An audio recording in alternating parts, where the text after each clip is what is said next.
Et donc là, on a enfin un Rafale intérimaire qui est chez nous pour 3 ans. Donc par rapport à ce qu'on faisait avant sur les aéronefs de passage, on a pu le modifier, mais pas au point d'en faire un avion bordé CPRN, parce que au bout de 3 ans, il faudra pouvoir le rendre à l'armée de l'air dans sa configuration initiale, en n'ayant absolument rien changé. Ici, il fait beaucoup des essais de capteurs et d'armements justement divers et variés au profit de tous les programmes qu'il demande.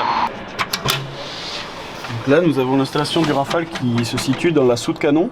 Donc là, on peut voir que le canon n'est pas posé, il est posé que vraiment quand il fait des essais canons. Donc là, nous avons un enregistreur MDR8. Là, on a un répondeur radar qui permet de connaître la position en direct de l'aéronef. Ensuite, on a un GPS qui est enregistré dans le MDR et en dessous, on ne le voit pas, c'est un émetteur télémesure qui permet d'envoyer certaines des données qui arrivent dans le MDR en direct, en salle d'écoute, qui permet en fait aux responsables d'essai de suivre le cours de l'essai et de voir s'il y a des problèmes ou des choses comme ça. Donc je vous ai ramené des carénages caméra qu'on peut retrouver sur le Rafale. Donc par exemple celui-là c'est la même forme, la même masse que cet élément là et en fait on le remplace. Bon, là c'est équipé de caméras qu'on peut envoyer en télémesure, donc ça permet vraiment d'avoir une vidéo en direct. Donc ça permet de pouvoir filmer les munitions, de pouvoir observer le comportement de tout ce qu'on cherche à regarder.